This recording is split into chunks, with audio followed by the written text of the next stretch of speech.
Hello বন্ধুরা, আজকে আমি সকাল সকাল উঠে পড়েছি আর তাড়াতাড়ি করছি, কারণ আজকে যাব নবদ্বীপে। আমার বাপের বাড়ি নয়, গুরু বাড়িতে। এর জন্য তাড়াতাড়ি করে ভাত ডাল ওকে খাইয়ে নিচ্ছিলাম। আর কেন যাব তাও তোমাদেরকে বলবো, তো তোমরা ভিডিওটা পুরোটা দেখতে থাকো। আর ভিডিওটা ভালো লাগলে একটা লাইক করে চ্যানেলটাকে অবশ্যই সাবস্ক্রাইব করে দিও। আর আমার মেয়েকে এদিকে স্নান টান করে রেডি করাচ্ছিলাম, কারণ আমরা যাবো গুরু বাড়িতে, সেখানে বোনের মেয়ে অর্থাৎ আমার ননদের মেয়ের অন্নপ্রাশন দেবে। তাই এদিকে আমরা রেডি হয়ে রওনা দিয়ে দিয়েছি।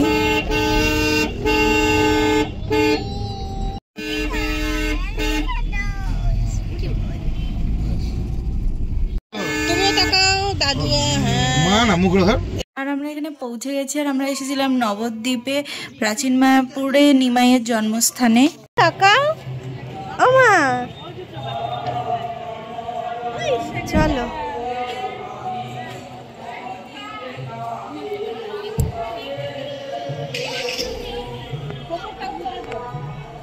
আর এই যে আমাদের গুরুদেব। দেখি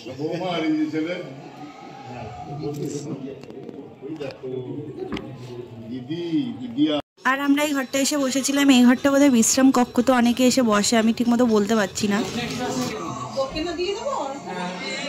আর আমি না রেডি হয়ে তোমাদেরকে ভিডিও করে দেখাতে পারিনি, আমি সময় পাইনি। বাচ্চা নিয়ে তো খুব তাড়াতাড়ি করছিলাম, দেরিও হয়ে গেছিলো। আর ও যাওয়ার সময় একটু ঘ্যান করে, তাই এখানে এসে তোমাদেরকে দেখিয়ে দিলাম। তো কেমন লাগছে আমাকে অবশ্যই কমেন্ট করে জানিও। আর মা এখানে দুব্বো এনেছিল, তো বাড়িতে বাঁচতে পারিনি, তাই আমি এখানে বেছে দিচ্ছিলাম।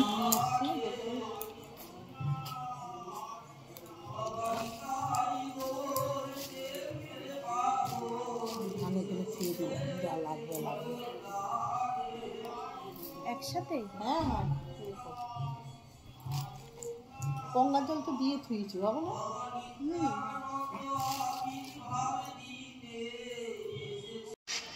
কোথায় যাচ্ছ?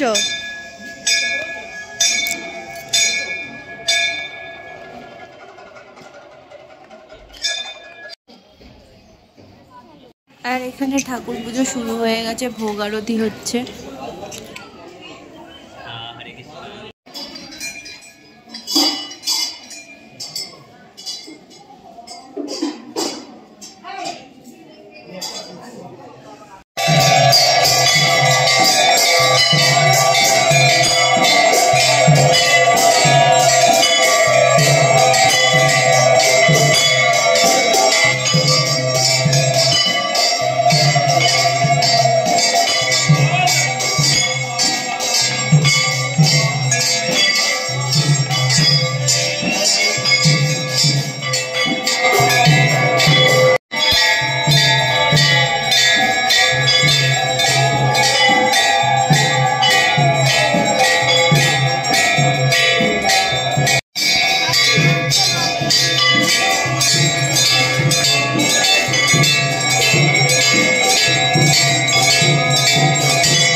সবাই মিলে এসেছি তিলক কাটতে। আসলে ঠাকুর বাড়িতে এসেছি, তিলক না কাটলে হয় বলো?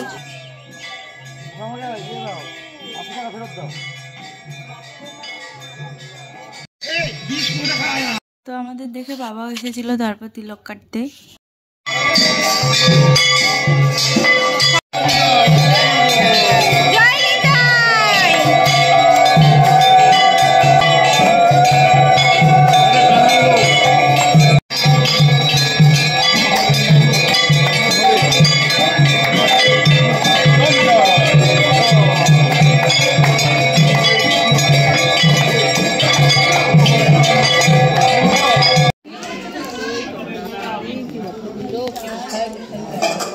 আর এইদিকে আমার মা বাবা চলে এসেছিল, আর ও তো আমার বাবাকে দেখে কোলে উঠে বসে আছে। এদিকে গুরুদেব আর আমার বর বসেছে, আমার বরের কুচকুচকুকে বসে গুরুদেব খাওয়াবে। ঠান্ডা ভোগ আরতি হওয়ার পর গুরুদেব ওকে প্রসাদ খাইয়ে দিচ্ছিল।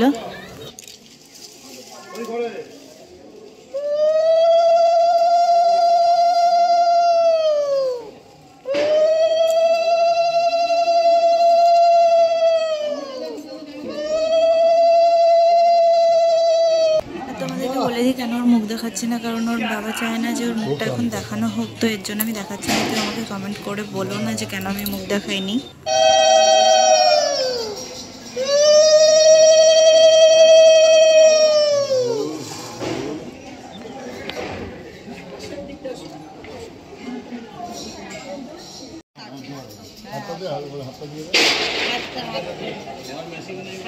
হাতটা ধরিয়ে দাও একটু।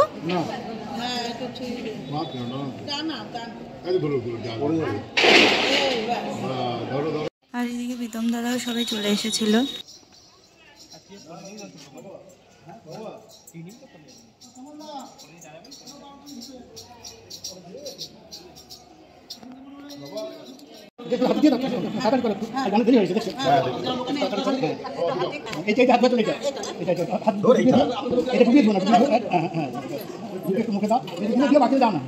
তুমি একটু মুখে ঠেকিয়ে দাও তাড়াতাড়ি, পারেও না।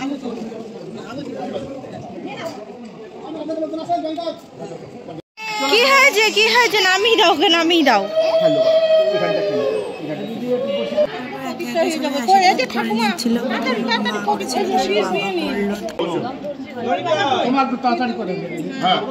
তারপরে প্রীতমদার বাবা করলো, প্রীতমদা করলো আশীর্বাদ।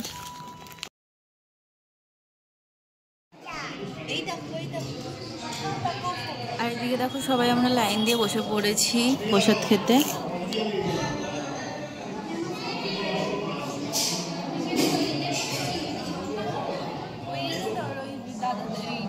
আর এখানে অন্ন দিয়ে গেছে, তো আমার মেয়েকেও আলাদা করে প্লেটে দেওয়া হয়েছে।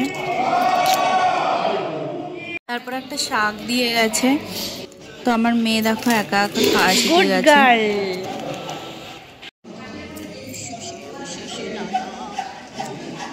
এখানে একটা সবজি দিয়ে আলুর তরকারি দিয়েছে, কি দিয়ে করেছে আমি বলতে পারবো না। তো তারপরে ফুলকপি আলু পোস্ত দিয়ে গেছে, তারপরে বাঁধাকপির তরকারি দিল, তারপরে ডাল দিয়েছে, তারপরে দিয়েছিল পুষ্পান্ন, তারপরে পনির দিয়েছিল, চাটনি দিয়েছে, চাটনির পর পরমান্ন দিয়েছে, আর একটা মালপোয়া আর রসগোল্লা। তো খাওয়া দাওয়া শেষ করে সবাই একটু বিশ্রাম করে নিচ্ছিলাম।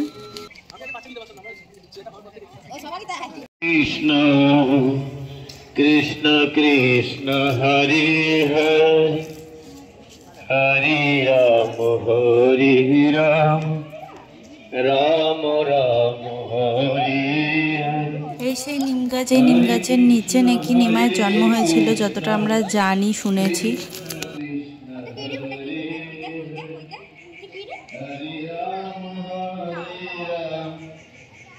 রাম রাম হরে হরে কৃষ্ণ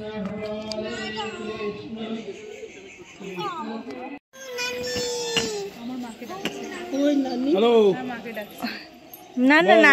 তো এবার বাড়ি যাওয়ার পালা। তো আমরা অনেকক্ষণ বসেছিলাম, মন্দির 4টের পর খুলেছে, তারপরে দর্শন করে ঠাকুর দর্শন করে বাড়িতে আসলাম। তো ভিডিওটা এখানেই শেষ করছি, দেখা হবে পরের ভিডিওতে।